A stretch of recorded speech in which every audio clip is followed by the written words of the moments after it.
Good afternoon, everyone. This is Ingrid Soutaert from the Senelec Management Center in Brussels.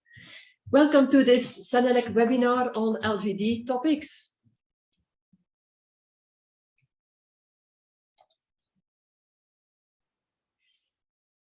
This is my picture.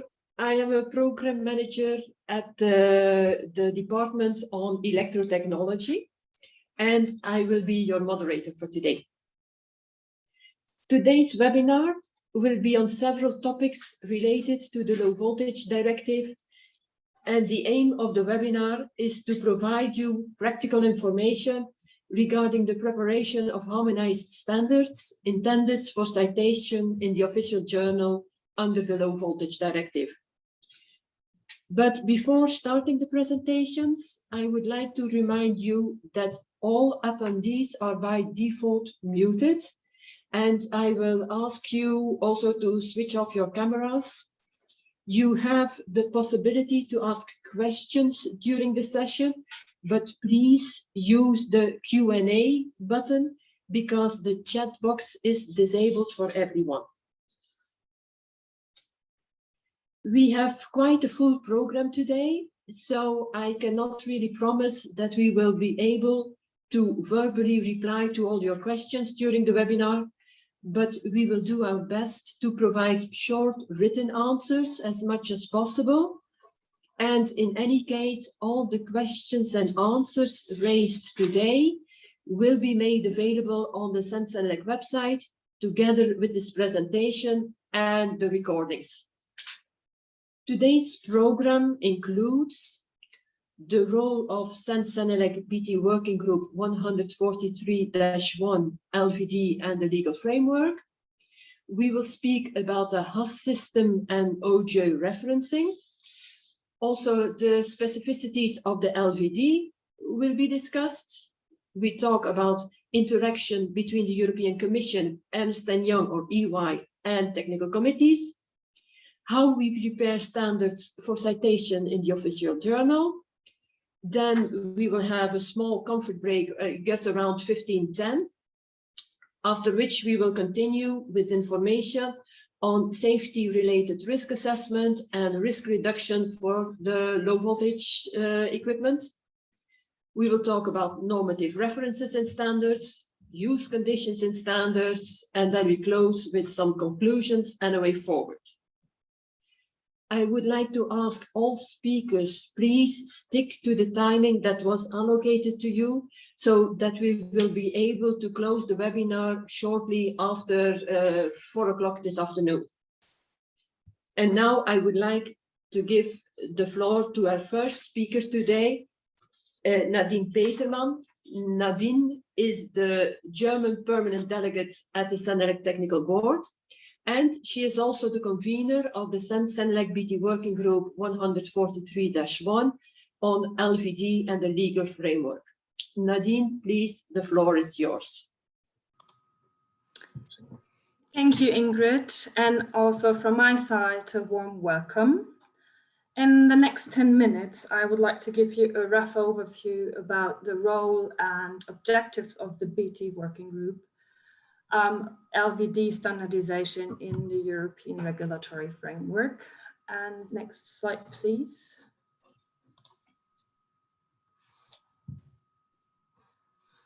The BT Working Group was set up by BT in 2013 in order to assure a coordinated approach for the Senelec technical bodies involved in the response of the standardization request 511. Another task for this working group was to develop a guide for those technical bodies on a base of the existing IEC Guide 116, the guidelines for safety-related risk assessment and risk reduction for low voltage equipment, which is today the Senelec Guide 32. In 2018, the BT Working Group was then reactivated as a coordination platform to prepare and follow up activities of the European Commission's LVD Working Party and to coordinate on matters related to the LVD Standardization Work Program, and for sure the maintaining of the SENELEC Guide 32. I do not want to anticipate Giovanni at this point in going into deep in the SENELEC Guide, since he will go more into the details of the guide and the use of the Annex D, which is a tool for the application of the guide during for drafting Annexes ZA and also for drafting the standard. So, but I would like to mention that you can find this guide on the SENELEC BOSS page, also in 4 different languages. What we also do is we analyze the LVD HAS assessments from a more horizontal perspective. And for sure, also the reason for acceptance or for rejection, to find solutions to reduce the rejection of HAS assessments for the standards. And we look also into the templates related to the drafting a standard under the Low Voltage Directive. I would like to point out one big task we had in the past years, that was the active participation and representation of the SENELEC opinion during the evaluation of the Low Voltage Directive. We formed opinion within the group for SENELEC and with regard to the evaluation of the Low Voltage Directive. And the former convener and myself had the chance to represent this opinion in several workshops and interviews, and also keep the group and the community informed about the different steps in the process. With the publication of the evaluation report, this task was completed. The evaluation of the Low Voltage Directive has shown that, and now I'm quoting, the LVD brings EU added value, providing a common set of rules and standards, facilitating the free circulation of compliant products within the internal market, and guarantee a high level of safety of products across the EU.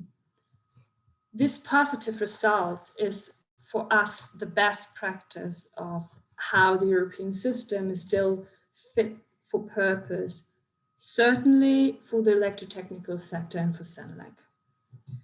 So you may ask, who are the members of this group? All nominated experts from national committees or from SENELEC or IEC technical bodies affected by the LVD, and for sure SENELEC partner organizations.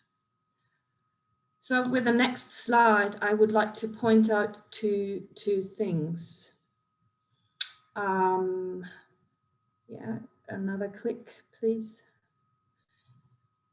So the first here is we see a compared, and please another click. First, we see that compared to all other safety directives and regulation, most standards are currently listed under the Low Voltage Directive. We see nearly 900 standards. That means over 50 SENELEC technical bodies are affected by the Low Voltage Directive, which shows also the impact and importance of the LVD for the electrotechnical sector and for SENELEC. With the second statistic, please. Thank you.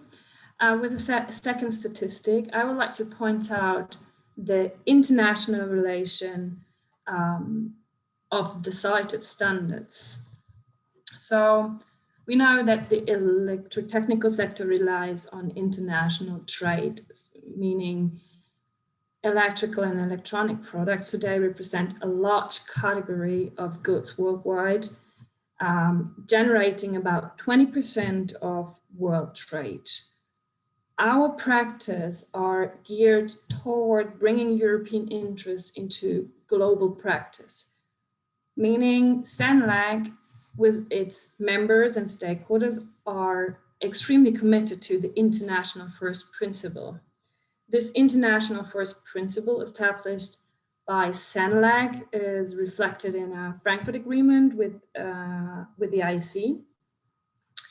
And this allows the optimal use of our resources for standardization by ensuring that there is no duplication of the work at regional and international level.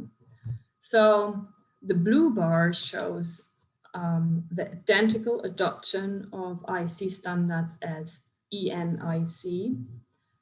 And the Frankfurt Agreement also formalizes the possibility to modify an international standard to reflect specific European needs into European standards. And that is with the orange bar, that is what the orange bar is showing us, the hENs, which are based on the international standards with European modification. So, and the gray bar shows the hENs without any relation to international standards, which is relatively small. So, and with the next slide, and that's also my last slide, I would like to show you the benefit of the BT working group, which can be provided to technical bodies. That is, we are providing a platform for a discussion on horizontal views between the HAS consultants and the technical body, supporting in clarifying whether topics are being covered or excluded from the scope of the Low Voltage Directive. For sure, tracing the status of the citation and the formal objections. Together with the Secretariat, helped by CCMC, so with the great support of Ingrid and Constant, we are providing trainings such as today, guidance material and case studies. So the experience or expertise of the technical body is actually key for our work and for the success of the BT working group. And with this, I thank you for your attention, and I would like to hand over.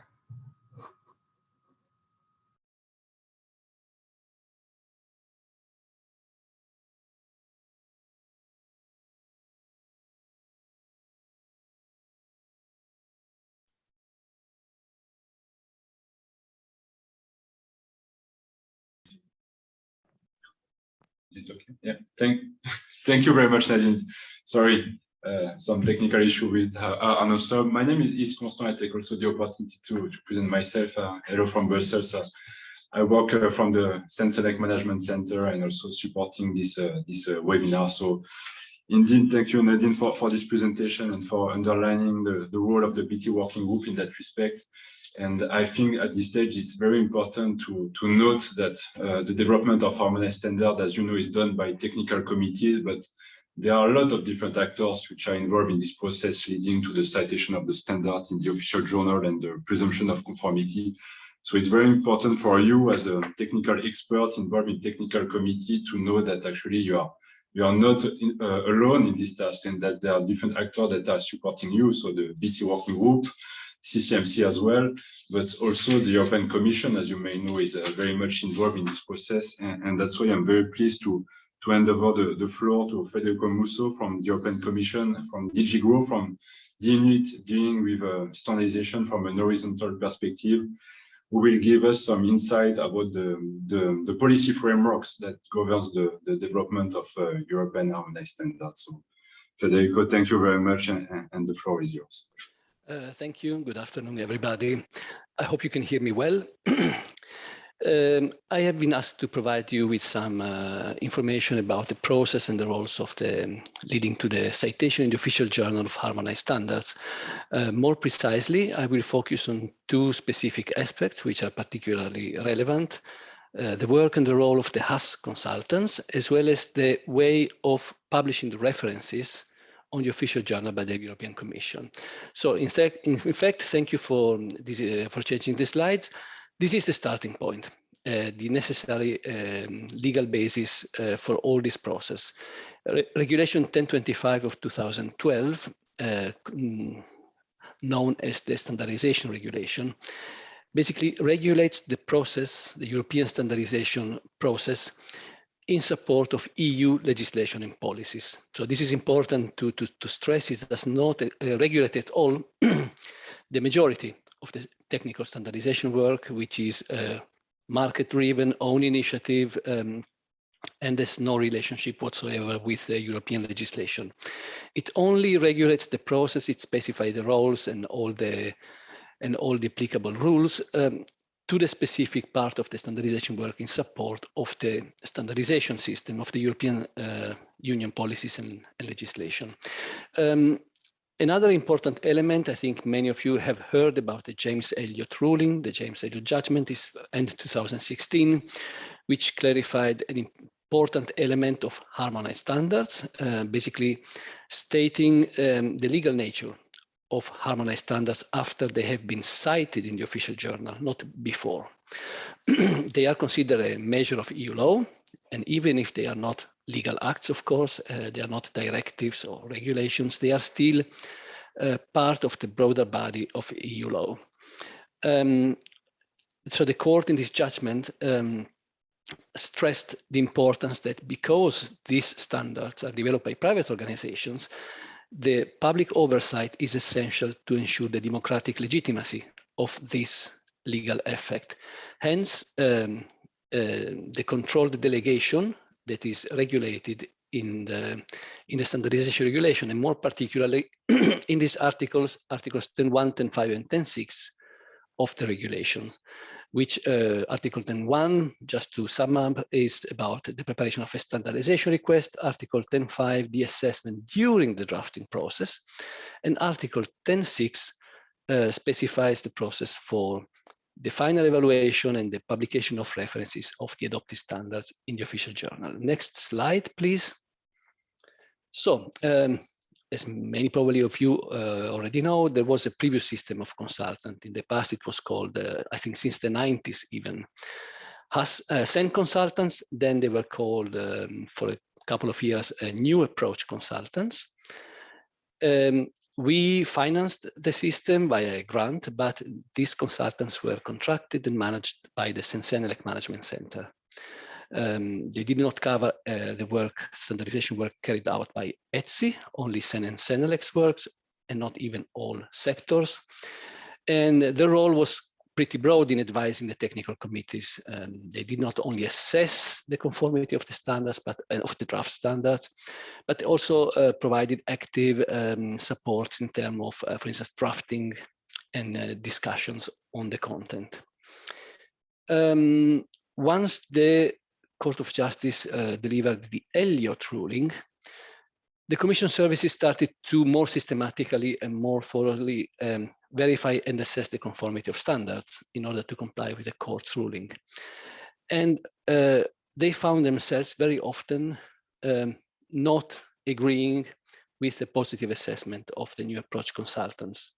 This led to the creation of a backlog of standards which were not accepted or were not published in the official journal.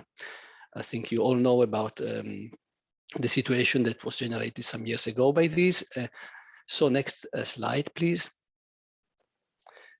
This led the Commission to conclude that it was necessary to discontinue the previous system and make and create quite a different one. So the system that is now known as HAS consultant, Harmonized Standards Consultants System.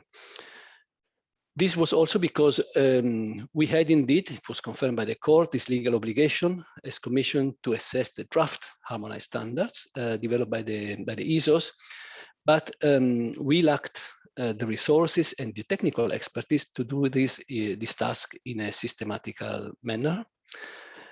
And so basically we said we need this support. Let's replace the new approach consultant system with a new system that will be, they will be contracted by us and will, let's say, working to support us and under our instructions.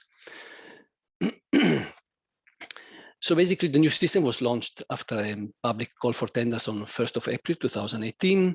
We contracted an entity, a company called Ernst & Young, but just to clarify, Ernst & Young does only do the administrative work. So basically, they ensure that invoices are paid, work is correctly allocated.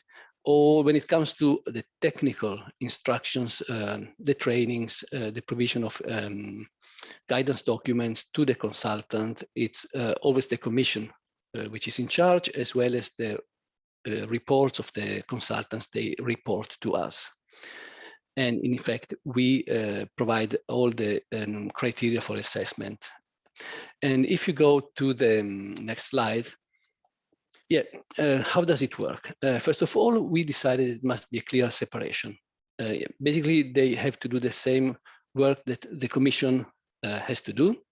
We are not participating to the drafting of standard. We are not participated also to the consensus building discussions. We only have to, once we have requested a standard, to assess the compliance of the harmonized standards prepared by the ISOs. So the consultants basically must do the same.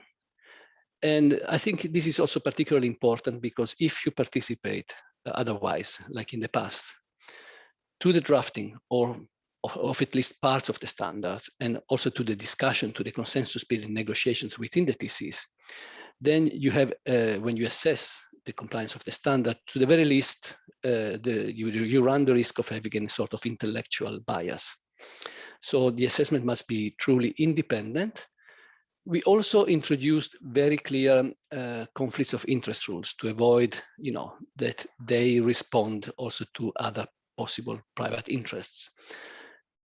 Important, I think this is something that is often misunderstood by the standardizers. The assessment results of the consultants are not binding for the Commission. We did not, of course, outsource to private legal consultants our legal rights and our legal obligations. They support us. We trust very much in their judgment, but we are always free to deviate, to have a different opinion. Admittedly, this does not happen very much. It only happens occasionally that we disagree with the consultant's assessment and we decide in a different manner. But in principle, this is possible. My unit, and I'm been since the start of the project, the main desk officer in charge of coordinating the implementation of the process, coordinates the work of the consultants and provide all the trainings and the information on the horizontal aspects. Annex ZA, you name it, I mean, normative references. We are really trying to ensure full consistency on this horizontal issue among all the consultants. And of course, if for sector-specific elements, the colleagues in the sectoral services, in the case of LVD, now we have my colleagues Alexis Bazio, who is present also today. They provide the coordination for their own specific consultants. Following slide, please. So very often there were questions among the TCs, but what is the reference? What kind of criteria do the consultants apply when they assess a standard? Well, as you know, when we introduced the system, we have introduced also a harmonized assessment report template. Last year in July 2020, taking into account the feedback received also by the TCs via SEN, SENELEC, and ETSI. We try to improve it in terms of clarity and analytical, structure. The idea is to have always to ensure that they always verify all the aspects that we consider are important in a harmonized standard and report about them in a clear and consistent manner. So the assessment report template, I think was developed on the basis of what are the main guidance documents. Of course, the European Vademecum from 2015, public document. I think this is something well known to all standardizers, which is, however, of a more, it states a number of general principles, does not go to a very high level of detail. For this, we developed in 2016 the so-called OJEU checklist that was given to all three ISOs. In fact, I think in ETSI's website, it's even publicly available. This checklist was the basis on which we have developed the assessment report template. Of course, then elaborating it further, updating it, but this was the initial, let's say, starting point for the assessment report. Of course, we encourage very much the consultants to look into the Sense Annex internal regulations part 3. We think these internal regulations provide an excellent guidance to the standardizers if they are consistently and correctly followed by the technical committees. I think that many of the issues that are often found in harmonized standards during the assessment would not be there. I think these internal regulations part 3 are really good guidance documents, and we always encourage the consultant to be very well informed about it, and we think that the TCs should really apply them consistently. We have, in some cases, the colleagues in the units have developed sectoral checklists, indeed, for these very specific sector-specific technical aspects. And of course, we provide regular trainings to the consultant, and as such, we also develop presentations and similar training materials that we provide to the consultants, but always on the basis of what is written in the European Vademecum, in the checklist, etc. So next slide, please. Yes, now talking about the system of publishing the references of two standards in the official journal. As you know, in the past, until 2018, the list of standards, of harmonized standards under each directive were published in the so-called C series of the official journal in the form of a consolidated list, always updated after every publication. It was a commission communication, the legal format of this document. And the decision was quite decentralized. It was usually taken at sectoral unit level. So the unit, for instance, responsible for LVD would take the initiative after the evaluation of the standards to launch the publication in the official journal. Now it's different. And the following slides, I think, we changed the system. You will certainly have noticed that now we published it via a implementing decision on the L series. This is the series in the official journal which is dedicated to legal acts. And the main reason, of course, is the jurisprudence of the Court of Justice, in particular the James Elliott ruling, which stated indeed that harmonized standards, though voluntary, are by their nature measures implementing or applying an act of EU law. And the successive Global Garden ruling, which stated that it was really important to have legal certainty when publishing and repealing also, so when ending the legal effect of a harmonized standard. So it was a competence of the Commission to set starting and ending dates for this legal effect. And this, of course, had also a major impact, these two rulings, on the way we publish the references. In fact, in the following slide, we announced the change of publication system in communication on harmonized standards, which we adopted on 22nd of November 2018 with almost immediate effect, because the new system of publication started on 1st December 2018. And it was decided indeed to publish via Commission implementing decisions, which are legal acts, binding legal acts, and which are adopted via a specific procedure by the College of Commissioners. So the decision is no longer decentralized at sectoral unit level, but it's really centralized at the level of the commissioner. So Ms. von der Leyen and her peers, they decide when about the adoption of each new implementing decision, publishing the references to in the official journal to harmonized standards. The reason is that, given the fact that it's basically part of EU law and it has a legal effect, then C series, where acts that are not binding are typically published, could not be the proper tool and to publish the references. And there's also, in a way, an element of legal and democratic legitimacy of this legal effect. So, and Also, I think this is also particularly important. Now, all adopted decisions are really available in all 23, actually now 24 languages, because since this year we have also Irish as an official language. So they are published simultaneously in all 24. This is also a difference from the past. Next slide, please. So how does the new system of publication work? We have different annexes in the decision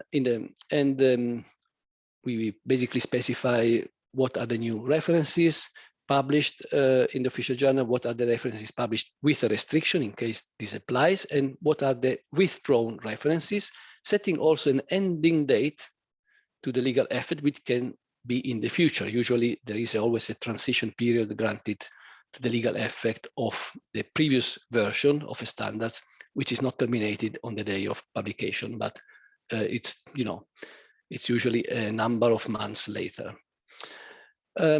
Initially, we did not publish consolidated list, but only the new and the new standards and the ones that will be withdrawn. However, we are now increasingly also publishing this list in form of consolidated lists. So now increasingly in most sectors you have in the publication a consolidated list, and for those sectors which this is still not the case, in order to ensure a good level of clarity to the stakeholders on which standards do actually apply in that specific moment in time, we publish summary list on our website. This is the address. After each, it's updated within 1 day of every new public adoption of publication decision. We also publish it in 2 formats, PDF and Excel, in case some stakeholders want to automatize the process of updating the lists internally. Next slide, please. So this is a statistical overview since the new system has entered into place.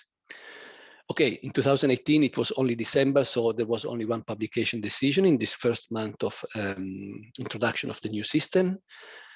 And as you can see, in 2021, and this information is updated to this morning, so it's very absolutely up to date. We have adopted increasingly more decisions in the course of the 3 years, and increasing more references. And we have more currently right now in the pipeline. So the process for publication has been launched internally, and so they will in the coming weeks be adopted and published in the official journal. I think also one for LVD, Annexes ZA, who will talk after me may be able to confirm this. But we have currently 8 more in the pipeline for a total of 87 new references. At least some of these publication decisions will appear still in 2021. So 2021, we will have performed very well. We have also, now that the process is, let's say, become familiar within the Commission services, we monitor also the speed of publication, and it's been improving steadily. And we have worked away basically the backlog in almost all sectors. Exceptions are 2 sectors, General Product Safety Directive and Eco-Design, where there are still a number of standards submitted in some cases some years before 2021 that are still waiting to be processed. So we are trying with relevant services of the Commission to support them in order to work away fully the backlog also in those 2 remaining sectors. And finally, last point I wanted to address in the last, I think it's the last or maybe the one before the last slide, because this has drawn, I think, some questions in many sectors. We have tried to harmonize the transition period for the ending of the legal effect of a standard which is withdrawn from the official journal. This is a direct consequence of one of the rulings that I mentioned before, the Global Garden ruling. We have, as you have seen, a specific annex in the publication decision listing the references that are withdrawn and the respective withdrawal dates. Just to avoid any confusion, the withdrawal from the official journal, so let's say the ending date of the legal effect, has nothing to do with the date of withdrawal set in the superseding standards. There is no automatic alignment between the 2 dates. as a default date from the withdrawal from the OJEU, we are using the 18 months transition period, which is normally used for legislation. I've received many questions from stakeholders, where do these 18 months actually come from? Well, it's the normal transition period that is used when, for instance, when the directive is repealed and replaced by another, there is this 18 months transition. And of course, exceptions are always possible. In some cases, the transition may be shorter, in some cases it will be longer, depending from the specificities. However, if no good reasons for deviating from this are given, then in principle we apply the 18 months rules the same that we apply for legislation. Next slide, please. That was it. So I hope I didn't run out of time too much. And of course, if you have questions, I understand the question and answer function is functioning. Yeah, thank you very much.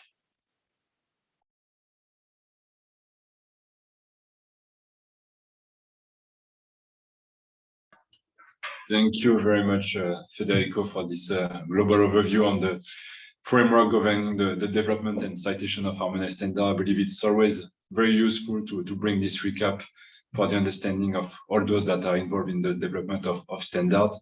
And as you may have seen from this presentation, indeed, when a harmonized standard gets cited in the official journal, it provides very specific effect in the single market. So that's why it's obviously very much legitimate that it has to comply with some legal requirement under a specific legal framework here under the LVD, but also appreciated the fact that you refer to the guidance document, and especially to the Senselec Internal Regulation Part 3, which cover actually most of the requirements for a standard to be accepted for citation in the official journal. And it's also the opportunity to mention that actually those Senselec Internal Regulation Part 3 very much reflect the ISO/IEC Directive Part 2, so also a document that is very well known by the technical committee. So thank you very much, Federico. And now I propose indeed that we go a bit more into the specificities of the LVD, of the Low Voltage Directive. And Alexis,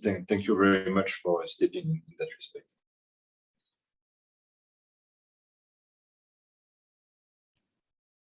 Thank you, Constant, for the introduction, and thank you, Federico, also for the introduction before. As I will enter some more specificities of the LVD and the standardization process as regards to the LVD.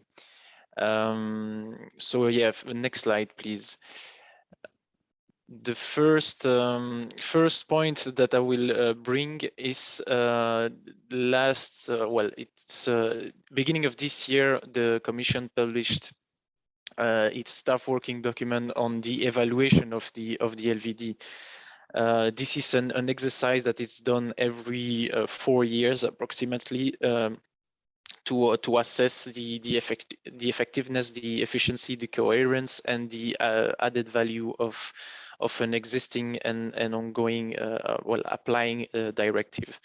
So in this regard, this exercise was led on the LVD, and it brought actually some quite interesting conclusion, as already highlighted by Nadine at the beginning, as regard to the standardization, the importance of standardization. So this evaluation as regard to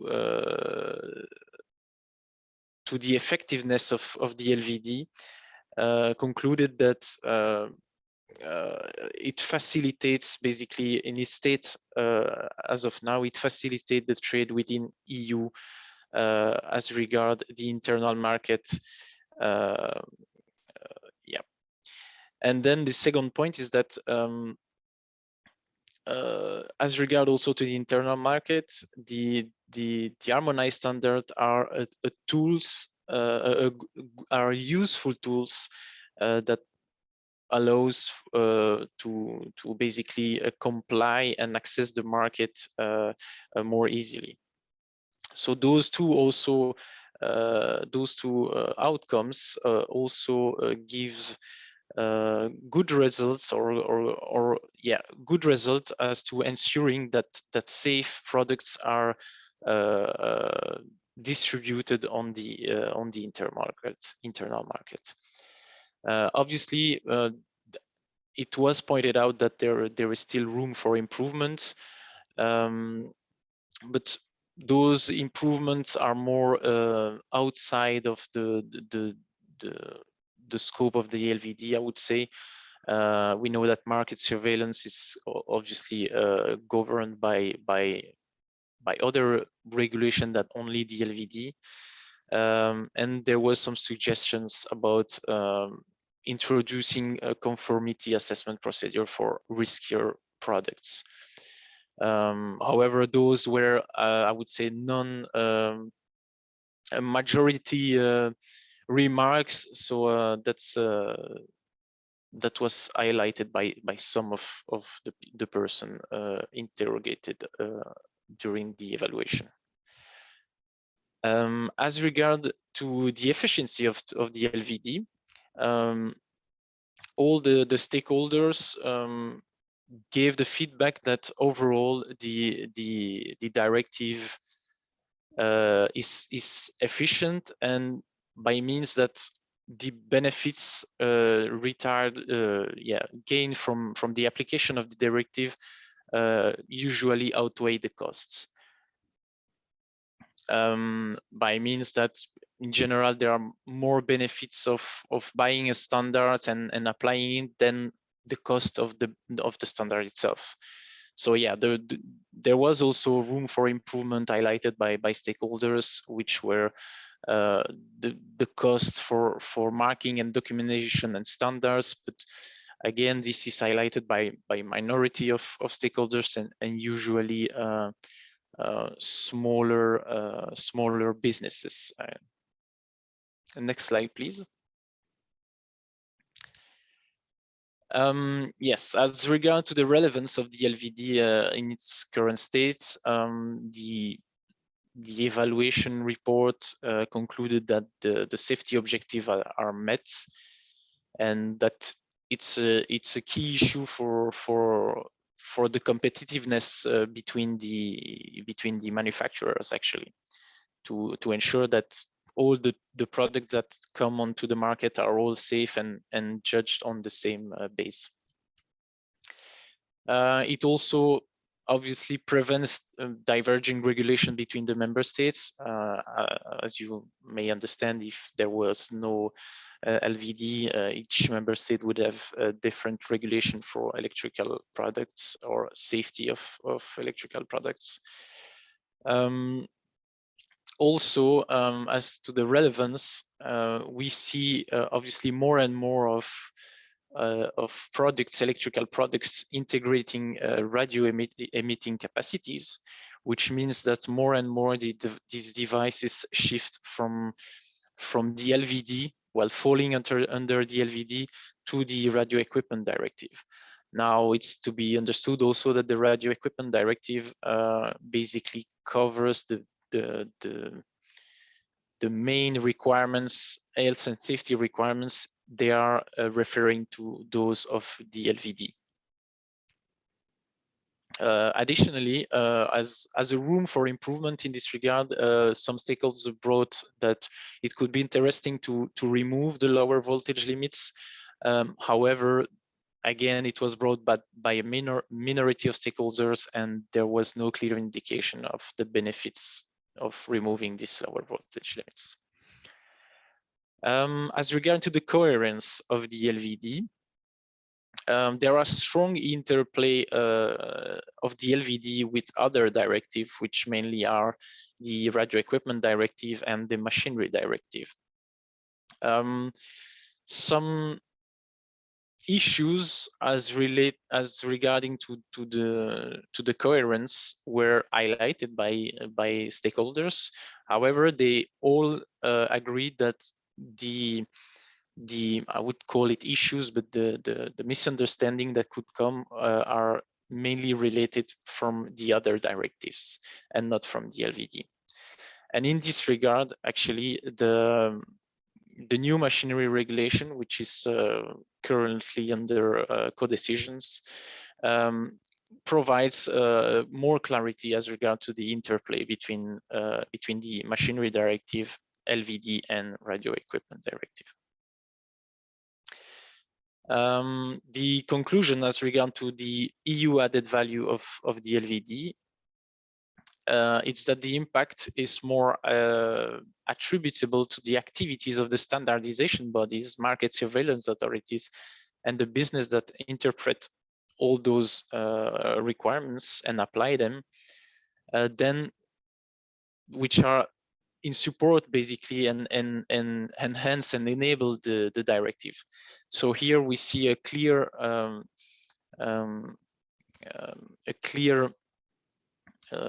push as the benefits the benefits that the standardization is having, and also what it applies to the whole surveillance of the products that enter the market. So next slide, please.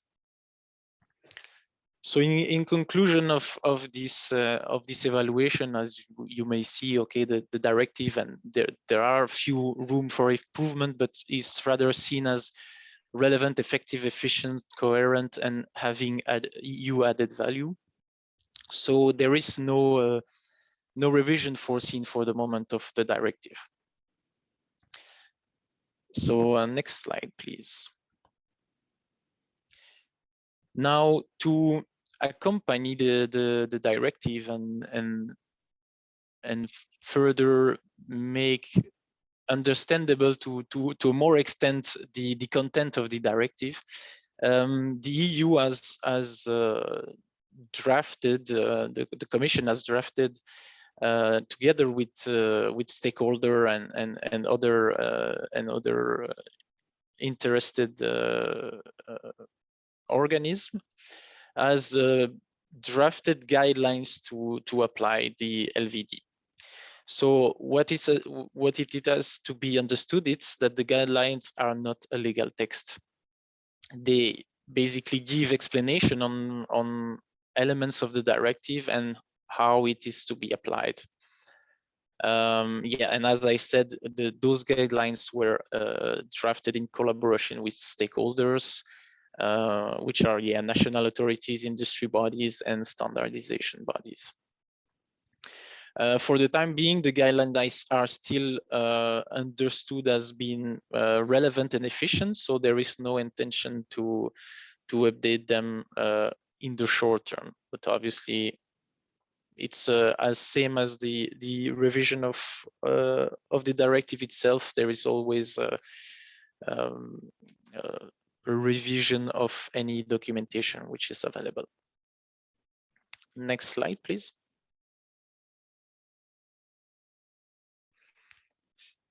So now entering into the real subject of standardization under LVD and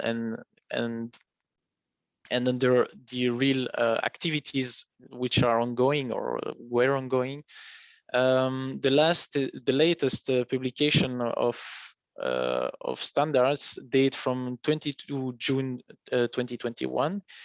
It covered around 15, I believe, references, which were either a revision, amendment, or new references of harmonized standards, and they were published on 20 June 2021. This publication covered the batch, as we call it, the batch of Q3 2020.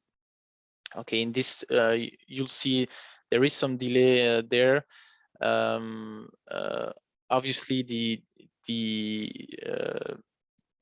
here, just hold on 1 minute.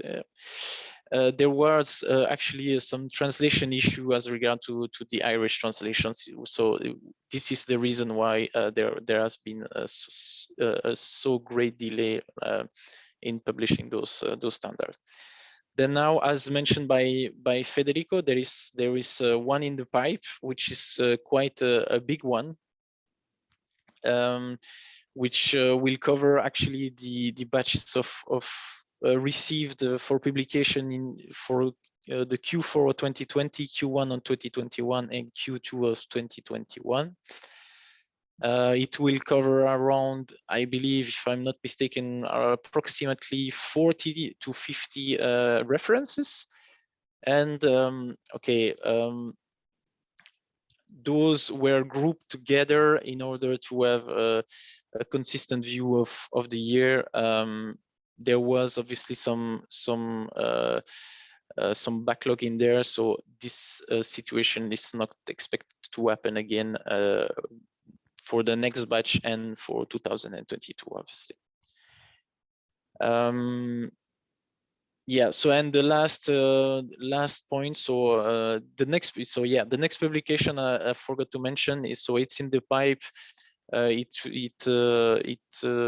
finished the inter-service consultation, so I do believe we can still expect a publication by end of the year or very early beginning of next year. The next batch that was proposed, the next batch of standard that was proposed was received on the 28th of October 2021, covers around again 15 standards, 15 reference of standards, and the assessments in this on this batch is currently ongoing. So again, process will be smooth, more smooth than the one that will happen for the publication of end of this year. So next slide, please.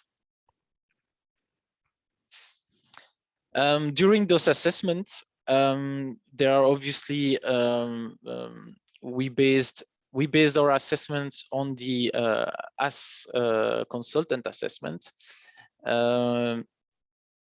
And in this regard, there are often non-compliance encountered on the proposed standards. Okay, I will present shortly I would say the most frequently encountered issues that we face when received a draft standard. So yeah, and just to sum up on the publication, I believe that at the end on the 40 to 50 standard that we received in 3 batches, there were only 6 that were rejected for publication due for those for one or several of those reasons that I will present now to you of non-compliance. So sometimes we encounter non-compliance under the Annex ZA. And yeah, basically the most frequent are undated, misdated, or missing reference in these annexes. Also, we encounter some issues some issues in the Annex ZZ. And there are sometimes missing reference to the safety requirements of the LVD, or reference that are too generalistic, by means that referring to a full chapter of the standard, it's not enough and not precise enough to be taken into account. In this regard, nonetheless, we have seen over the last months, I would say, improvement in this regard, and I hope that it will continue that way, actually. So I would say less and less more issues on the Annexes ZA. Now, one that has quite of its importance is that sometimes standards fall under 2 or several mandates, but usually it's more 2. So mandates means basically a directive. Okay, we can have a standard that is compliant, obviously, with the LVD, and it's totally fine. But also, this standard has reference to, for instance, the MCD, so the electromagnetic compatibility directive. And so we have obviously to check the coherence between both assessments. And in the recent cases, we have seen some, obviously positive assessment under the LVD and negative assessment under the EMCD, for instance. So in this regard, it would not make sense to publish a standard that is compliant under LVD, but has reference to EMCD and is not compliant. So what we tend to obviously do is then reject the standard under LVD and wait for its complete part, including EMCD, to be resolved and compliant in order to publish it. Yeah, one of also the major, but not the main situation we face also is that there is the proposal for publication for a part 2, which entail specific requirements to an equipment or whatever. But the part 1 is, for instance, not proposed, but I think it never happened. But at the end, the part 1 received a non-compliance assessment, so it was rejected for publication. And therefore, since this part 2 refer to part 1, obviously, as the part 1 is not compliant and not cited, we can obviously, unfortunately, not go ahead and cite the part 2 of this standard, series standard. Next slide, please. Now some insight, and you'll see it will come back to also what my colleague Mr. Federico Musso said earlier, specifically as regard to the checklist. So some insight on the standards and the assessment in general. So so yeah, what we mean by Annex ZA, obviously, it's that all the normative references that are included should be dated and up to date, and they should be identified in this annex. So that's why when we face undated reference or missing references, it's a form of non-compliance. Now, as regard to the Annex ZZ, it contains actually the part of the standard that relate to the essential requirements of the LVD. And as I said earlier, they should be clearly identified in this ZZ annex, and not broadly, but very specifically for the parts of the standard. This Annex ZZ is drafted according an agreed template, so it's very easy to understand part of the standard. Now, as regard to risk assessment, this is a file that is established during the assessment, and it's a useful file because it draws the link between safety aspects and in this case related to the low voltage equipment. So the safety aspects that are in the guide 32 and their respective coverage within the standard which is assessed. So it allows to identify potential gaps in the standards as related to safety aspects. So yeah, as regard to checklists,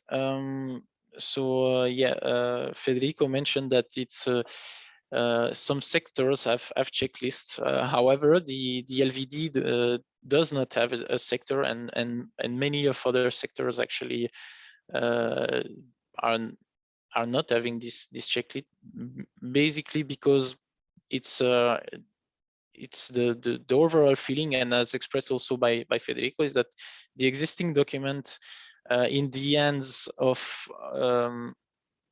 the European Standardization Organization are good enough and well implemented enough to draft compliant standards. So in this regard, we have the vademecum. I think it's a mistake that the blue guide ended up in here. The internal regulation part 3. We have also specifically in collaboration with Senelec an email detailing the interaction of the vademecum, which is an email of 2018. There is the SEN Guide 32 on low voltage directive, and also requirements engineering, which are broader general rules applied in the industry. So yes, there we feel that okay, the checklist needs, there is no need of a checklist in the LVD sector. Next slide, please. And yeah, I'm done also. So thank you for your attention, and I hope everything was clear. Thank you, Alexis, for the precise information and for insights. I'm sure they are of great interest by the standardization community indeed. And also, if I may react on what you have mentioned about the recent citation of standards and the upcoming one, I think I will not take too many risks in saying that we have been making good progress in terms of compliance, in terms of standard cited. We are I believe on the right track when it comes to the LVD. So it's very important that we all continue our effort to support the citation of standards. But I don't want to take too much time on that and give the floor to my colleagues, Nushin and Frederic, which actually will share with you some more information about the process for successful harmonization and citation of the standard, and also with an overview of those most critical findings that are found in the standards, so that you can have an overview of what is the most critical and where the best efforts shall be made to ensure the successful harmonization. So, Nushin, please start. Yeah. Thank you. Thank you, Constant. Hello and good afternoon. In this talk, myself and my colleague Frederic, we will cover two main topics. First, an overall general overview of the harmonization procedure, and on the second part, which Frederic will present, will be mainly focused on the assessment part. Now, let's have a look at the harmonization procedure of any standard. The main information is that the harmonized standards are developed exactly in the same way as any other EN European standards in Senelec, but with additional considerations. There are two main points to consider. First one is that all harmonized standards should include an informative Annex ZA. What is an Annex ZA? It's basically a template with a table that shows the relationship between the clauses of the standard and the essential requirements or safety objectives of the directive. Additionally, for the standards that are developed under the Frankfurt Agreement, the normative reference, normative Annex ZA, is also required. The second main point is that all harmonized standards shall be assessed by HAS consultants. HAS consultants are independent experts that they are hired by HAS contractors. They work on behalf of European Commission, and they help technical committees to check whether their document, their standards that they are developing is compliant with the safety objectives of the directive. It's very important to note that here, for the standard, for the harmonized standards to be offered for the site to the European Commission and further for the citation, it's important to have a compliant assessment. And only then CCMC will offer the standard to the European Commission, and then the European Commission will decide to cite the standard in the official journal. With have in mind, let's have a look at the overview of the development process in the context of an international parallel procedure under the Frankfurt Agreement. As you can see at Senelec, about more than 75% or 80% of the standards are developed in parallel with the IEC, with the international documents. In the procedure here, you can see that before the formal vote, we can benefit multiple times from the benefit from HAS assessment before the formal vote. As I mentioned before, it's important to have a compliant assessment before offering the standard for citation. So if the standard at the formal vote has not received compliant assessment, we are able exceptionally to ask for another assessment after the formal vote at publication. Now, at which stages we can ask for an assessment, for a HAS assessment? Normally, usually, we ask for an assessment at inquiry and formal vote, but we highly recommend all technical committees to start requesting to get involved with the procedure as early as possible. When you have the first working draft, technical committees can request for an assessment. It's important to know that we can only ask one assessment per stage. It means that at inquiry, we can only ask for one assessment. Even if you go for the second inquiry, it still doesn't give the rights to ask for a second assessment. As I mentioned earlier, exceptionally, we can also ask for an assessment at publication if needed. Now, when the technical committee should get involved in requesting the assessment. At the CD stage, it should be upon the technical committee's request. At CDV and FD stage, at CCMC, before the vote is being launched by the IEC, at CCMC we receive a notification. CCMC will contact the technical committees to provide the European elements, and then assessment is requested before the launch of the vote.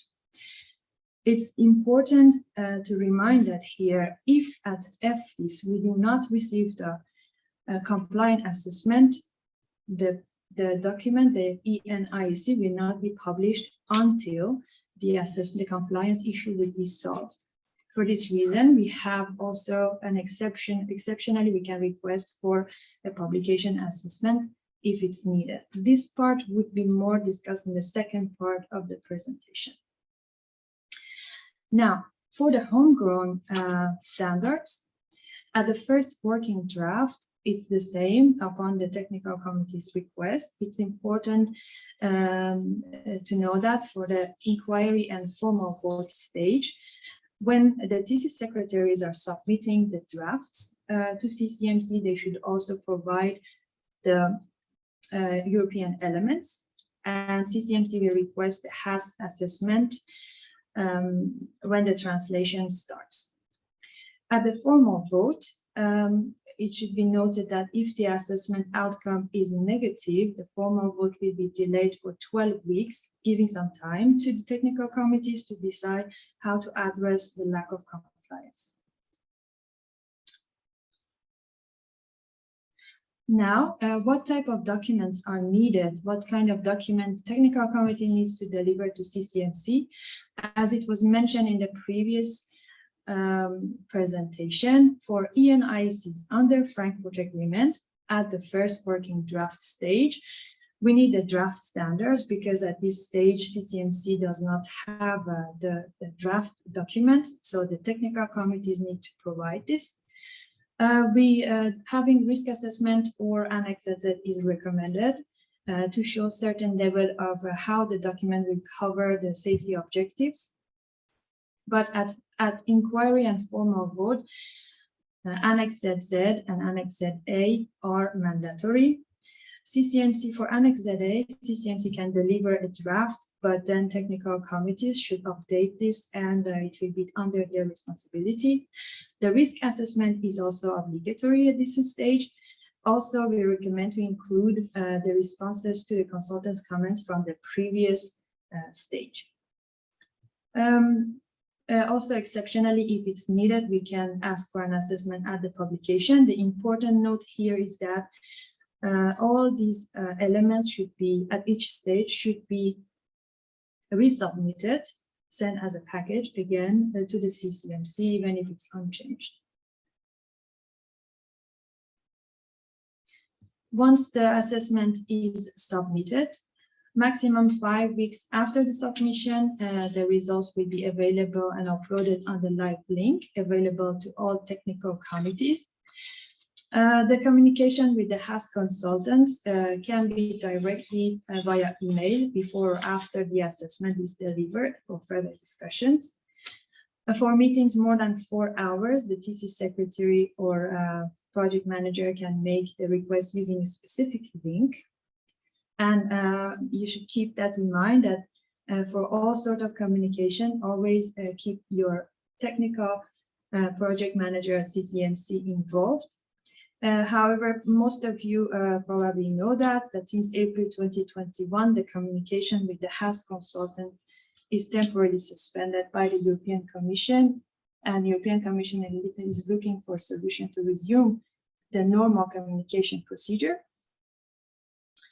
And for my last slide, I would like to make a global procedure overview, how to get from a standard that is candidate for harmonization to be cited in the OJEU. So there are main few milestones to achieve. The first one on the bottom is to provide the European elements by technical committees, a very important factor which will be discussed a bit further later in the next presentations. Second point is to ensure the standard complies to the safety objectives of the LVD, and this part will be done by the HAS consultants. Once it is compliant, then CCMC will offer the standard to the European Commission, and the final decision would be on European Commission whether or not to cite the standard in the official journal. And with that, I will hand over the presentation to my colleague, Frederick.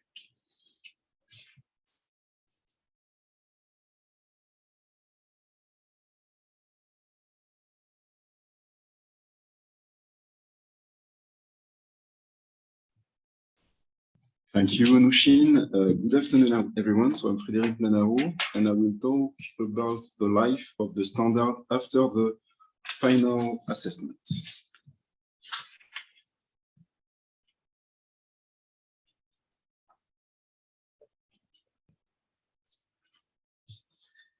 So I will first recap some key points and review some good practices for a successful assessment. So we once again invite you to start the assessment process as early as possible. As mentioned earlier by Anouchine, this will significantly increase the chance of receiving a compliant assessment at the end of the process. TCs should study the consultant's comments carefully and address and/or comment all of them. When the communication channel is reactivated, TCs should use the opportunity to engage and exchange with the consultants after each assessment stage. HAS consultants may as well communicate with the TCs while assessing the draft and before submitting the final report to Ernst & Young that could avoid potential misunderstanding. As well, for parallel work, there need to be a communication and coordination between ISCTC and CNLEC-TC. Now, what happens if the assessment is not successful at the end of the development process? If the updates needed are in the text, if the standard is not compliant and a redrafting is required, then we don't offer the standard for citation. In that case, technical committees should take into account the comments received for next edition or amendment, or as a temporary solution, TCs could start common modifications. If still the TC wants to publish the standard without offering it for citation, for example, to follow IEC, it should request BT to remove the link from the legislation. In that case, TC secretary should launch a consultation at TC level first before making the request to BT. In the case of the needed update are only related to the European annexes, so annexes ZZ and ZA. so normative references and Annex ZA, we can request a pub assessment. If the pub assessment is compliant, then we can offer the standard for citation. If the pub assessment is not compliant, the technical committee can organize a comments resolution meeting with the HAS consultant. If the consultant agrees that his last comments were sufficiently addressed, CCMC can then offer the standard for citation. In that context, CCMC raises the case to the desk officer to explain that formally the assessment is still not compliant in the EY database, but that the HAS consultant and the TC agreed that the comments were resolved. If the comments resolution meeting was not successful, then it's back to the drawing board for next edition or amendment. There again, an option would be to start common modifications. And as well, upon TC decision and BT approval, the link to the legislation could be removed and the standard published without being offered for citation. I will now take a helicopter view and share some interesting data related to assessment results for the LVD sector. So Ernst & Young did a study of assessment requests for the LVD sector from July 2020 until now, until November 2021. They produced a report with an overview of the assessment outcomes, as well as an overview of critical findings leading to a lack of compliance assessment. About the assessment outcome, considering the last stages assessment only, so formal vote and pub, Ernst & Young counted 90 compliant assessments, 26 compliant assessments with minor or limited number of changes required, 19 lack of compliance assessments, but with minor or limited number of changes impacting mainly the European annexes, so Annex ZZ or Annex ZA, and then 11 lack of compliance assessment requiring redrafting. This chart does not take into account first working draft and inquiry assessment outcomes, as at these stages, the standard is still under drafting. So these figures gives a ratio of a bit more than 57% of compliant assessments and almost 43% of lack of compliance assessment, again in the period from July 2020 to now. Now, if we assume that the TCs addressed the comments received for the lack of compliance assessment with minor or limited number of changes, that gives a ratio of 79%, a bit more than 79%, and of compliant assessment, and close to 21% of lack of compliance assessments. So that's why I insist on the importance of the comments resolution meeting and the communication with the HAS consultant, because that way you could get a much higher compliance ratio.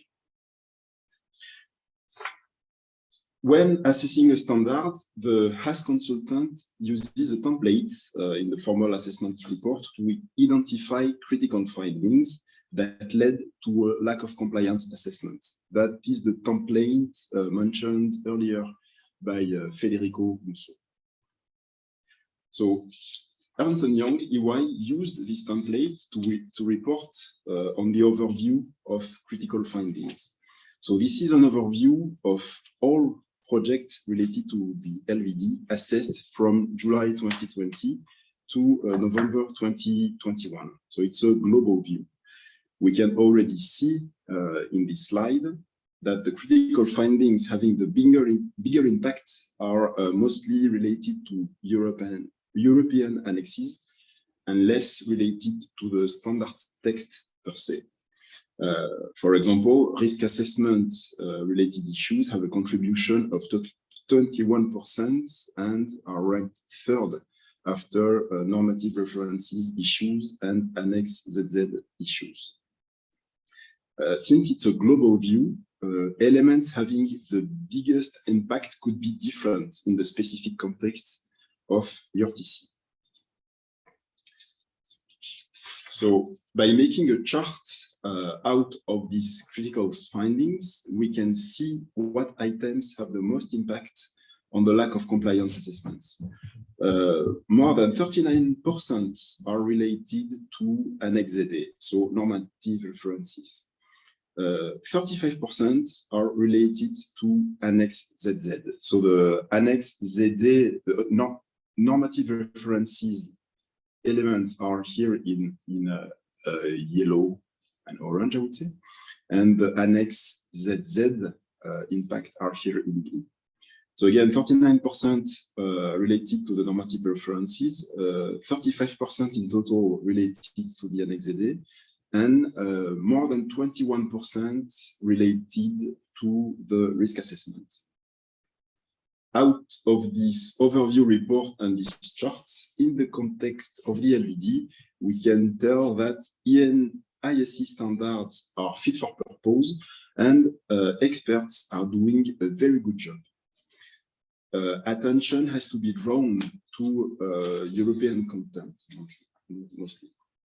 As well, looking at this chart and the impact of the Annex ZA, I take the opportunity to remind you that there is a very useful presentation later about normative references in standards given by my colleague Nuno Pargana.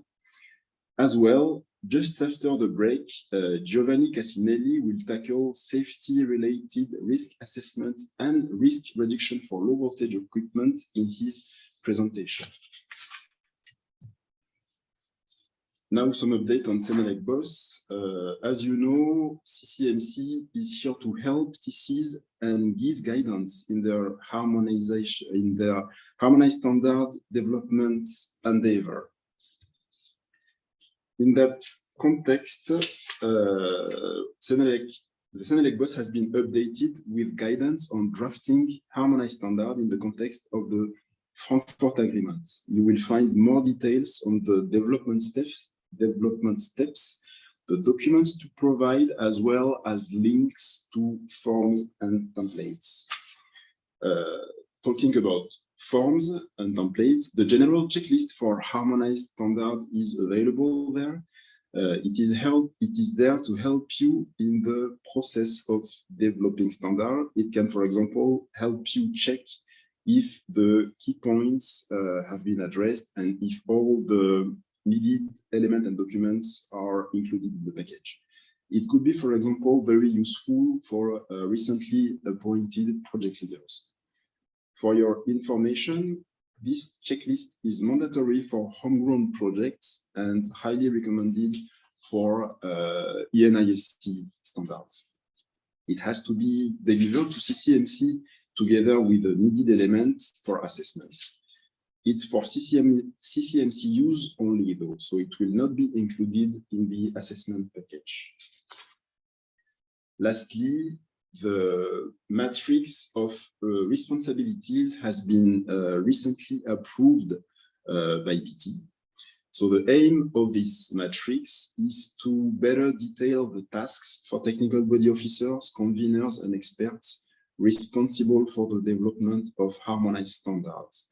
So this matrix describes in detail the task distribution at each stage of the standard development. So again, this is a document that is there to help you and guide you, support you in your harmonized standard development journey. That was my last slide. I thank you for your attention and I wish you a good following webinar. Thank you very much, Frederic and Lucien, for those important information indeed. And I could not agree more with the need to refer to those pages that are on the CNLEC BOSS. I believe that can be great guidance for the development of standards.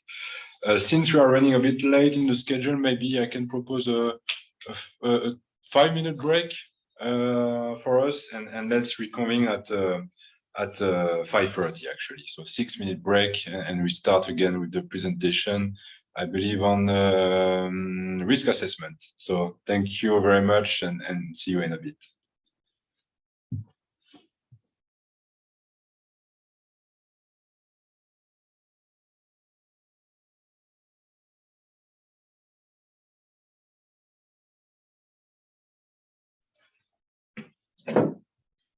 So I hope everyone enjoyed his or her coffee or tea or whatever you had. It's 15:30 now, so we would like to continue. Our next speaker is Mr. Giovanni Casinelli, who is the Secretary of Senelec TC 23E. Giovanni, the floor is yours. Thank you very much. Good afternoon to everybody. Well, you can skip this one. Can you move to the other? Well, we have talked about up to now from the point of view of all what is of conformity with the directive, what we can do or not do. But let me start from the point of view of standard.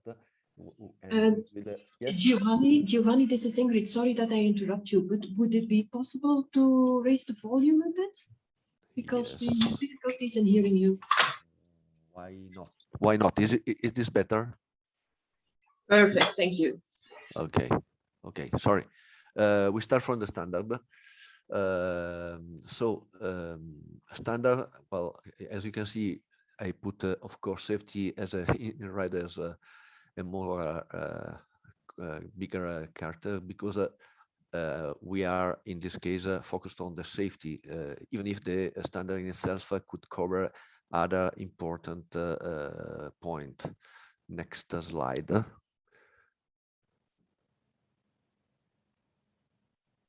Okay, safety first. So the safe is the state of being sufficiently protected from recognized standards that are likely to cause harm. And some level of risk, well, of course, some level of risk is inherent to the product. So you can click. Yes, we have an interactive structure process for which we have a risk assessment, risk reduction, and so on and so on.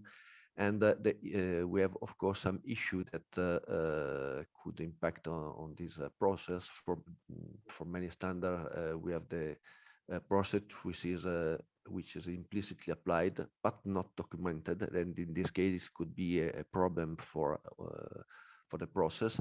We have a complex process. It could be not easy to apply to existing work and to accept the result. Can you pass to the next? How to better work thanks to the quantity of guide issued by ISO, IC, or Sense and Elec. We can take benefit of those guide for the production of our standards. Here, well, the most there is not an most important one, but all these that you can see on the screen could be useful for the preparation and for the risk assessment and the preparation of Z and ZA annexes. Can you move on? Okay, the strategy. Well, this is exactly what the schema we have on the guide 32. Of course, we have to determine the limit of the product, included the intended use and foreseeable misuse. I don't focus on that because there is a JOSC which will present better than me the point.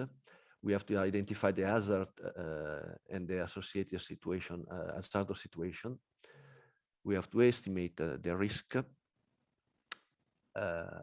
for the hazard we have identified. We have to evaluate. We have to try to eliminate or reduce the hazard and the associated risk. And then we can prepare the requirements. Requirements, can you click again? Thank you. Of course, we have to document our product. We have to make a product description, relevant standard, technical specification and legislation, experience of use. You can see all the list of these needed document or information that should be taken into account and that should have been the input for our risk analysis and so on. Can you click again? Okay, yes, again, intended user and foreseeable, reasonably foreseeable misuse later, another presentation, and other factors that should be considered. The person exposed to and expected user, exposed type and duration of relationship, human factor, the suitability of protective measure, and so on. Can you click? Okay, well, okay, of course, the identification of the relevant hazard. Here I have underlined some of the most common. It's up to each one to determine which are the hazard and how you can minimize the risk concerning the safety of the product and the safety in the standard. Okay. Okay, then we have the hazard, the relevant hazard. We have the essential requirements. We have the clause. Of course, all these should be put in the Annex ZA and ZZ, which are integral part of the standard. We have already understood what is exactly the two annexes. What I would like to show you is just an example to well, better detail all the work we have done, at least I took the document presented in the BOSS, the example in the BOSS, which is an example of my technical committee. You can see it is exactly a TC23 document. You can click again 2 times. Okay, so we will enlarge the focus. In any case, we use Standard Guide 32 to address the risk assessment and to arrive to a situation in which the standard and all the necessity to have linked the essential requirement of the LVD could be covered by the standard. So yes, there are to click, sorry. Okay, so the safety objective, the first one, and the clause for the requirements. If we move on, well, the next slide is something that could be seen as too complex, but is just the contents of the standard that I have taken as the example. This is the complete list that you can find this list if you click, please. Okay, you can find the table that we have. I repeat because having seen the discussion before and some of the question raised during the question and answer, there are some points that are still in discussion, or for example, we can see here some paragraphs that are no more needed for the risk assessment. This is I took the let me say the risk to use this as an example because it's the one published in the Senelec website. In any case, we have the first column, which are the element for safety objectives. It means that here we list the risk mentioned in the LVD, the risk that we have observed. We have linked to the point of Guide 32 in Annex D. You can see all these points. You can find those points in the Guide 32. Well, then we have the requirement description, and then the requirement clause and the test clause. This is specific because in our standard we have the one clause which is the requirement, and the other one which is the test. You can see, well, we have the box for bad assembly and bad connection, which refers to A7B, A613 and 89 of Standard Guide 32. We have the description of the point in the standard for which we have identified the point that could satisfy this point. So you can see the requirement for construction, the product that to be assembled on site, the current functioning of the associated protective device, and so on and so on. I don't want to spend much time in the presentation. You can find, if you go on, all the points. I take practically all the text, but this document, as I said, could be downloaded from the BOSS in its entirety. You can move on. Okay, the risk assessment has been used to prepare the Annexes ZA. So in this case, we have the same first column, but we have reduced to the essential point, and we combine all the points in the second column. No remarks. We have not put any remarks on that. So this is what we at the moment find in the standard. To be clear, the standard is listed both in LVD and DMC3. You can move on, so we can try to be fast. Okay, I have resumed also some point that should be taken into account. Okay, to refer to clause with requirement to use the templates to structure the standard with risk-related, simple and logic, and apply guidance and document. Not to use the scope definition and normative reference. For this point, if you see the example, this is not exactly in place in the standard. Use general statement and try to fix problem through the Annex ZA and ZZ. Next, which is suppose it is the last. Okay, the key points. Use the guide. The guide 51 is the basis, but as I show you, we use the guide 32 to have a clear situation for the preparation of the risk assessment. The approach should be systematic and try to be as current as possible.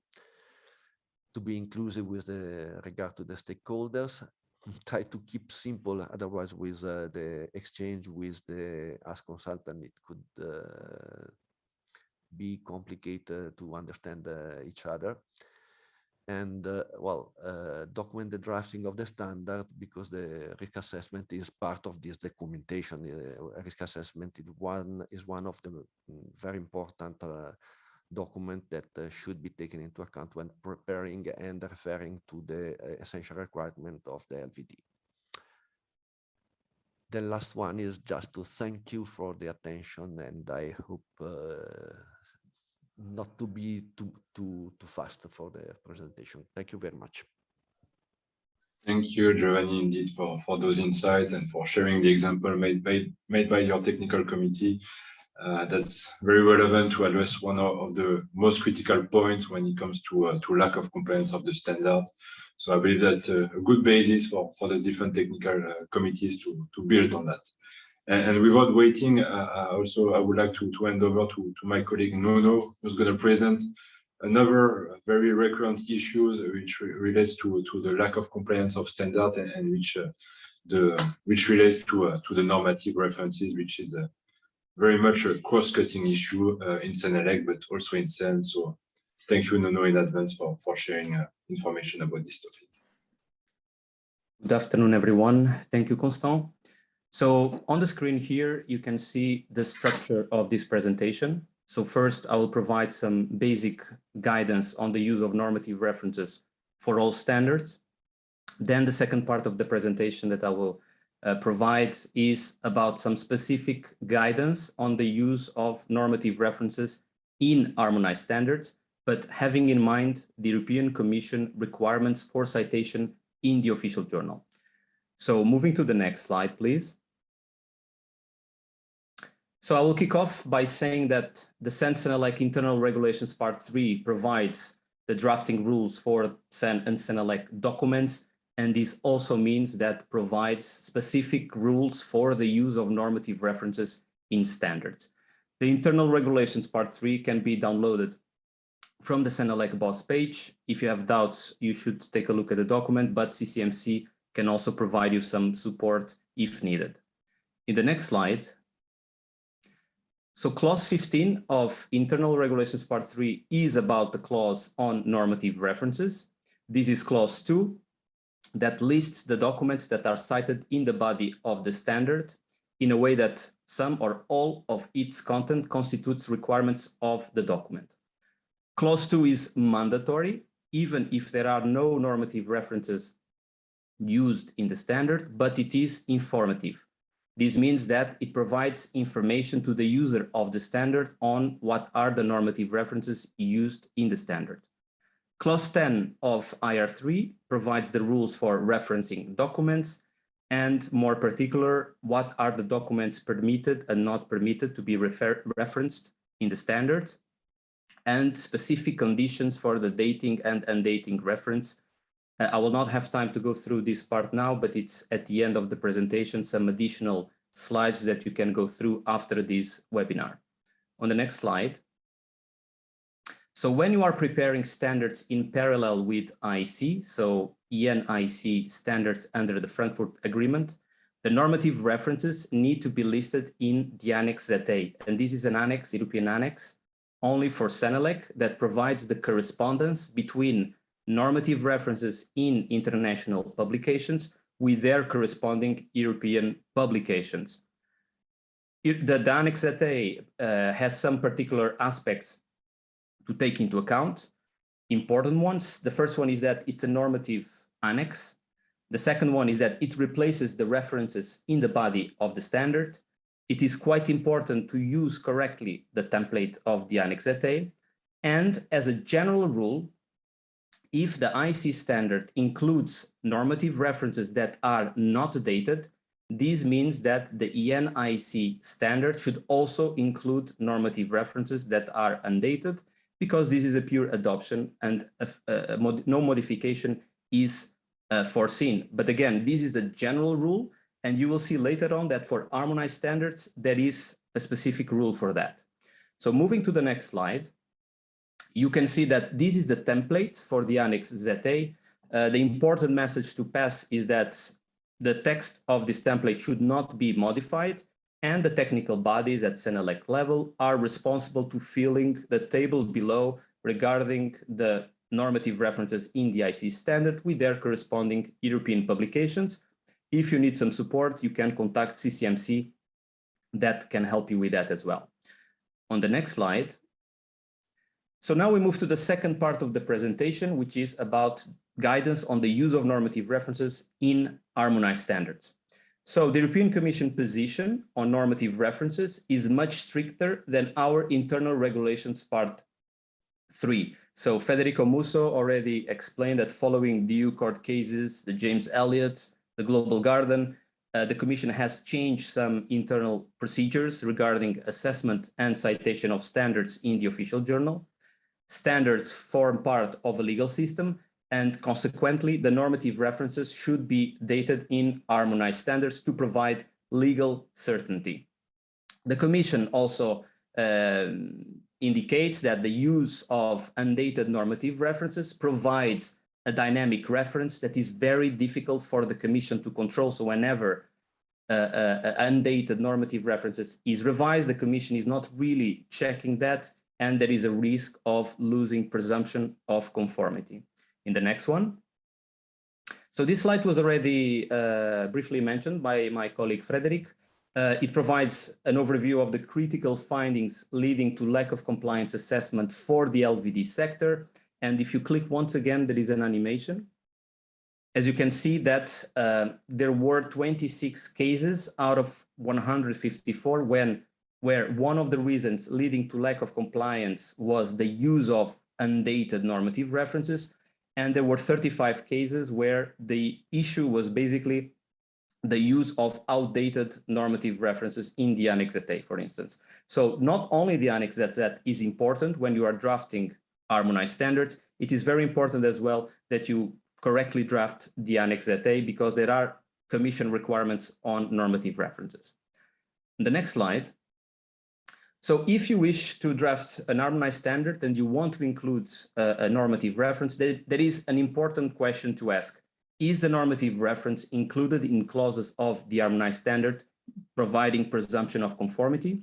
If the answer is yes, this means that not only internal regulations part 3 apply, but also the European Commission requirements apply. And if not, this means that only internal regulations part 3 apply. This is an important concept that you need to have in mind.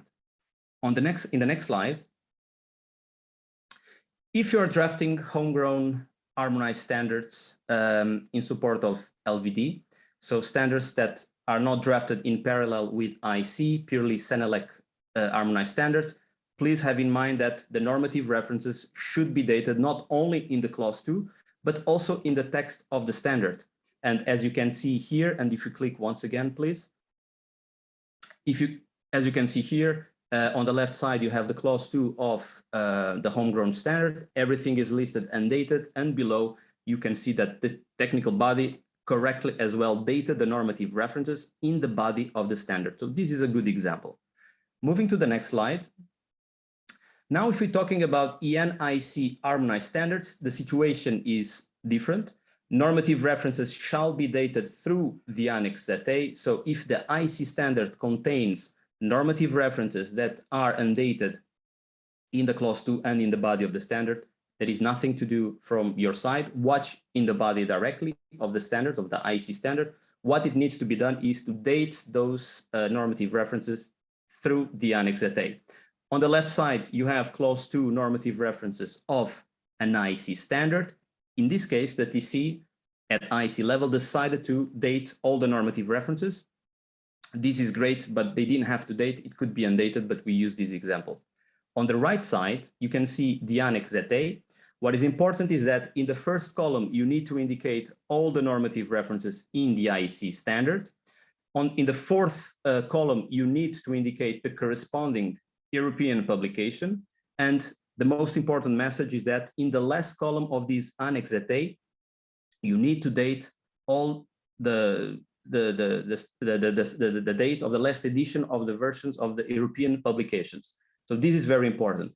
If it happens that there is no corresponding publication, which is the case of the first row here, what you need to do is to provide the date of that normative reference of the in the IC standard in the second column, and then there will be a note in the final standard indicating that there is no corresponding European publication. Moving to the next one. So this is just an example showing on the left side the Annex ZA, where one of the normative references was undated. On the right side, you have an example of a Haas consultant comment, and one of the reasons leading to lack of compliance was the use of one undated normative reference. Next slide. So in previous webinars, I have seen some questions from experts asking what type of normative references can be used, and the answer is both harmonized standards and non-harmonized standards can be used as normative references. Then the recommendation is that normative references should be dated standards, active standards, and published standards when the harmonized standard is adopted, is published. In other words, this means that normative references should not be undated, outdated, and draft standards when the harmonized standard is published. Again, this is a strong recommendation. It is possible if you have a good technical reason to deviate from this recommendation. It is important that you provide a very detailed justification. Now, the reference document for the European Commission on normative references is the Vademecum Part 3, which is a Commission staff working document on European standardization. If you look at section 2.8.3, it provides guidelines on the use of normative references in harmonized standards. Moving to the next slide. So as a general rule, please remember that normative references should be EN, ISO, IC published standards. Very exceptionally, other documents under certain conditions may be used, as long as internal regulations part 3 applies, that you provide a detailed justification, and that these documents, non-EN, ISO, IC standards, must be made available to the consultant and the commission for assessment. Now, it is important to pay particular attention to the fact that the commission is asking not to include as normative references in harmonized standards, national standards. So in the point of view of the commission, an American standard would be considered a national standard like ASTM standards. So the recommendation is try to avoid as much as possible the use of such national standards.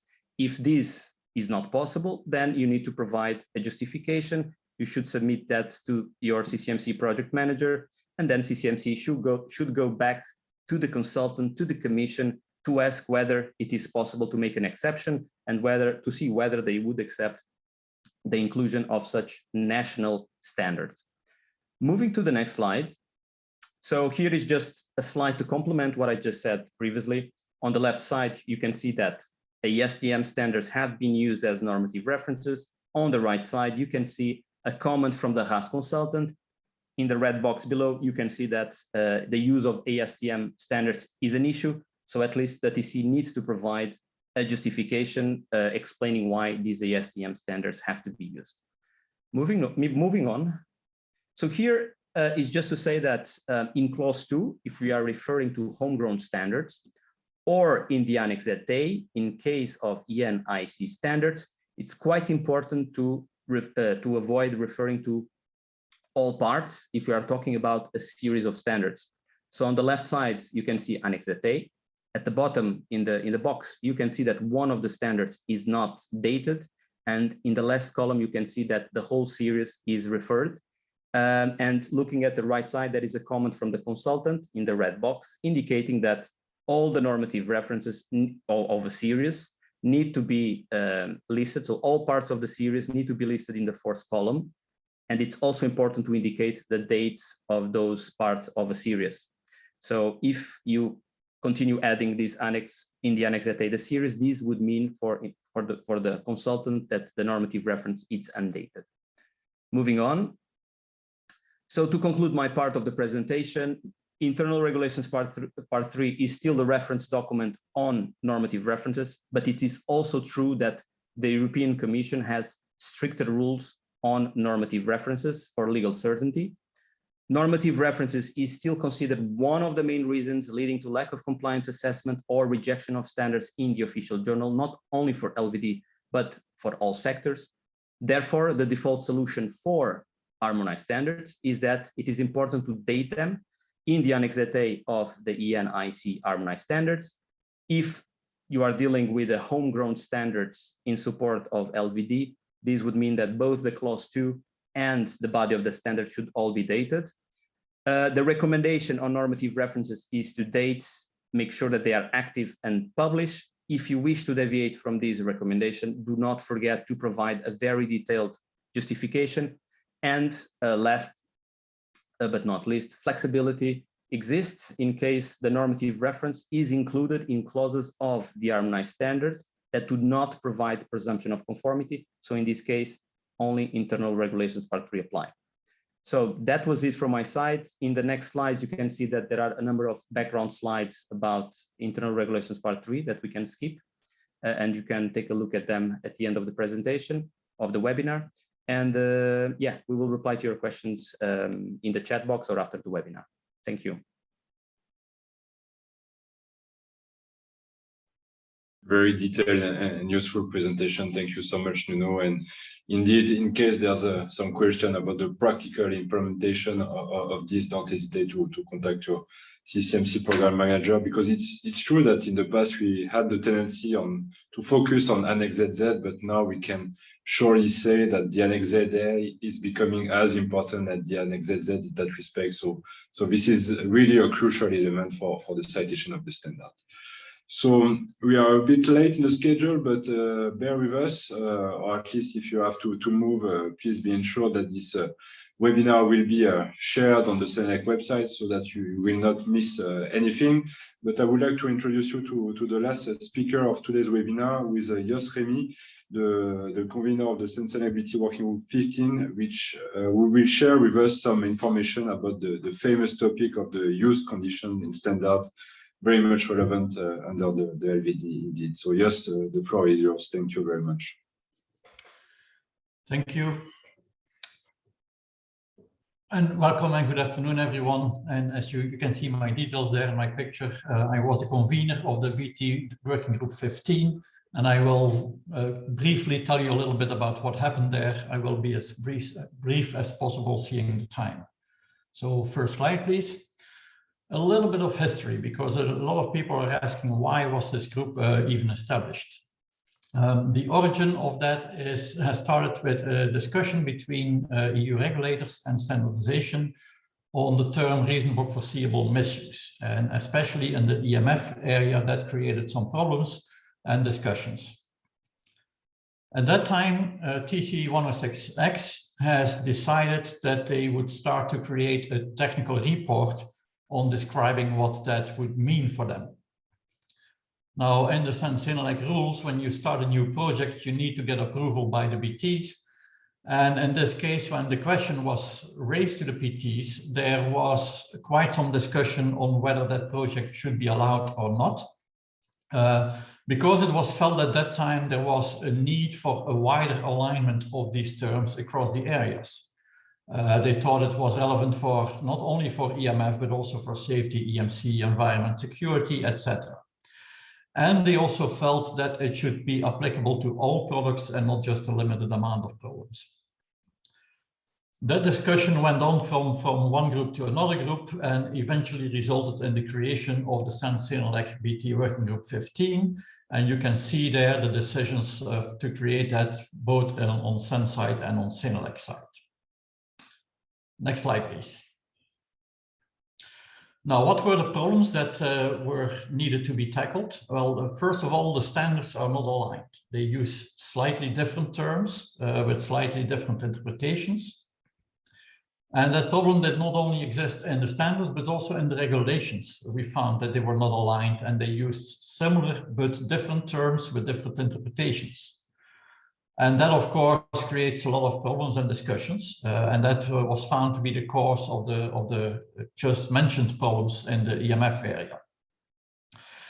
And there was also a feeling that the number of issues and discussions with regulators was slowly increasing. And it was expected that it would increase even more in future if it was not dealt with satisfactorily. Also, we saw that different sectors had some different needs, or at least felt they had some different needs. So that also was a problem. And as if that was not sufficient, then we had the bad luck that the working group was decided upon just at the start of the pandemic.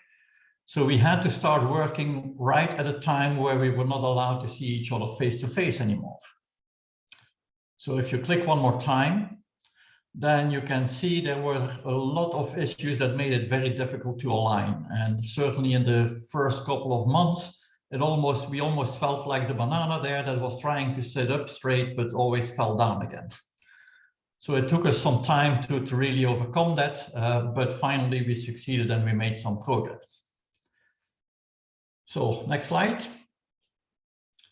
As I said, we needed to work through web meetings, and we were at that time at a phase where we really needed to learn how to do that. At the beginning, some of you may remember there were discussions that some companies were not allowed to use Zoom, others were not allowed to use Teams, and it was even a discussion on which tool to use. Apart from that, of course, all the practical things about internet connections, people not knowing how to use it, etc., etc. But we went on anyway. We held 11 meetings and we worked through the similar method as we use with standardization, is by making a draft and each round commenting on the draft and then progress the document to a next phase. Another thing we did also during the work was that we created a matrix of the differences in the regulations. That helped us a lot in the discussions because at the start, especially when you were not active in the EMF area, several people thought there was not even an issue. That matrix showed very clearly that a lot of regulations use slightly different, but different terms with different interpretations as well. Now, the end result of the work was that we created a guidance document, and that guidance document is already available now on BOSS.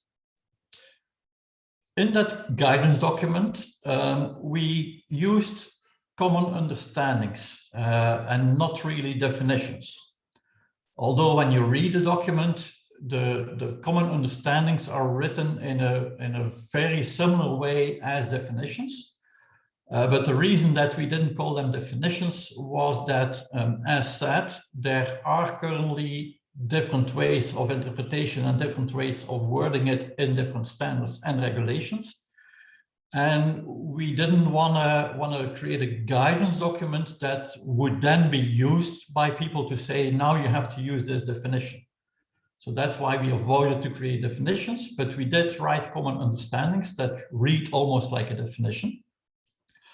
But we spend a lot of time on adding explanatory information.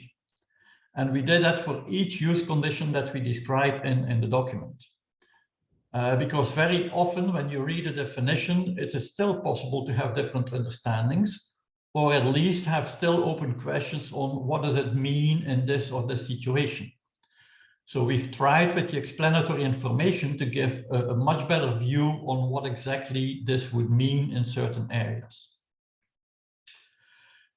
And to show the relation between the different terms, we used a graphical overview where with one slide you can basically see how the different use conditions relate to each other. And that graphical overview is shown on the next slide. And I will try to avoid to go in too much detail because we are already out of time. But a couple of things are important. First of all, you see that there's a fixed green line and there's a dotted green line. And that is trying to show the difference in reasonable foreseeable use. And we had to make that kind of two options because of the regulations. Regulations are different, and some regulations are explicitly mentioning that reasonable foreseeable misuse is part of reasonable foreseeable use conditions, and in other cases it is not.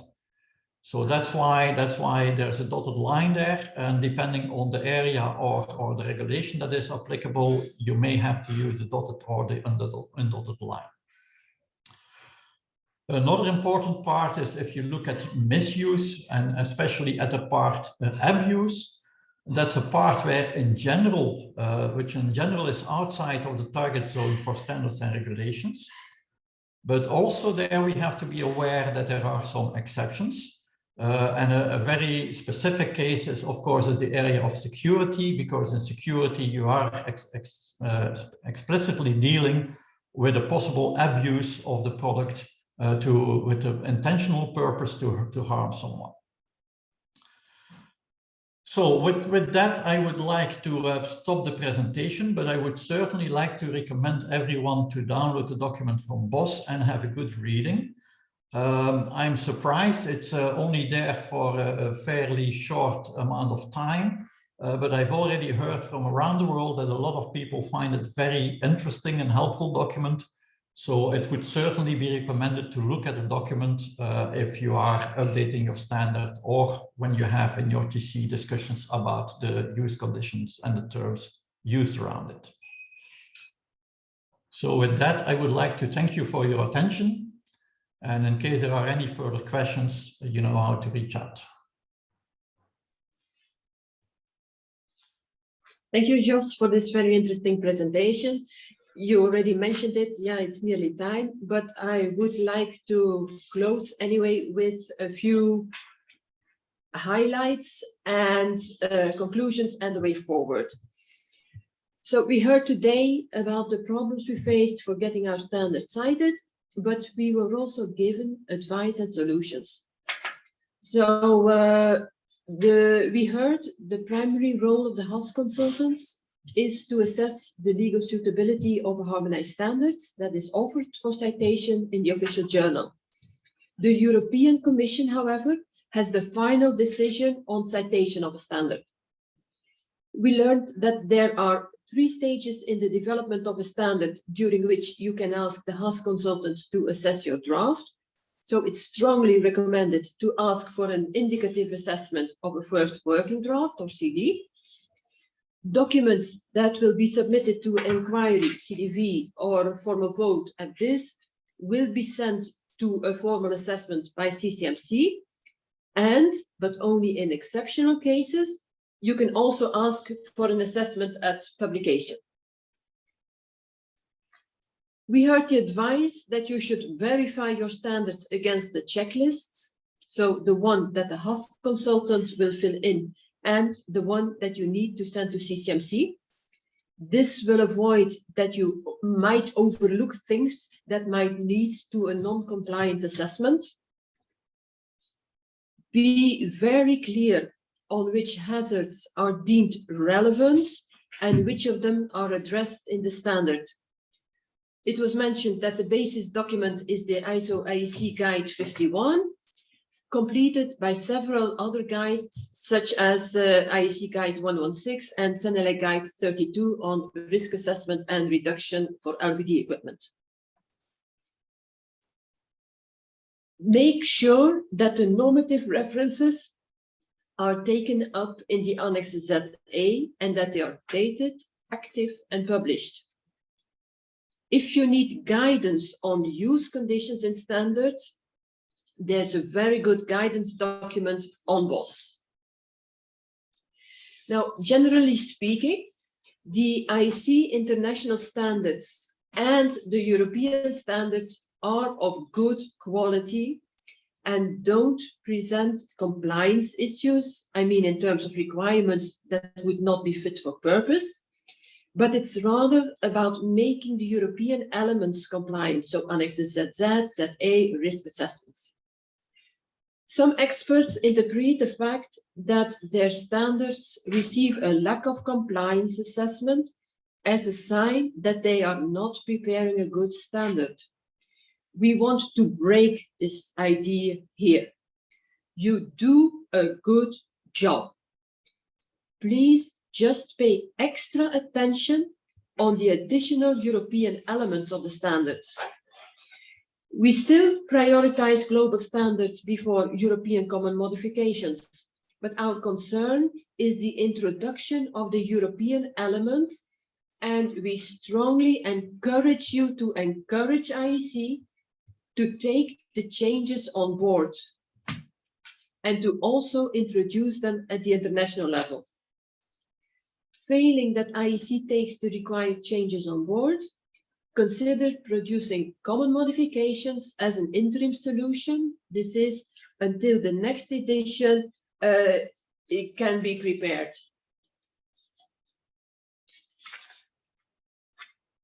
And lastly, don't forget, for any question, comments, suggestions, or whatever issue you may face related to LVD or other directives, your CCMC project manager is there to help you. And if your TC would want to join the CENELEC BT Working Group 143-1 on LVD and the legal framework, appoint a representative, send me a small email with his or her contact details, and ensure that that person liaises with his or her national committee to get access to the documents and meeting invitations. I close this presentation with some useful links, and I give the floor back to Constant. Indeed, thank you, Ingrid, for those final words. I would like to indeed to close this webinar by thanking all of you for joining us today. I very much enjoyed it. I hope it was the same for you. Thanks a lot to the different speakers and also to those who intervened in the chat with some very relevant topic, and that for sure CENELEC will address at a later stage. So I hope this webinar was useful for you. It was meant to be as an information to share with you some some relevant information, but of course, there's always the possibility to get more into details, and you know that for that, your CCMC project manager is available for you to find the most appropriate solution. So we will certainly stay in touch, and thank you again for joining, and I guess this webinar is closed now. Thank you so much. And the questions will be answered separately, all of them. Thank you.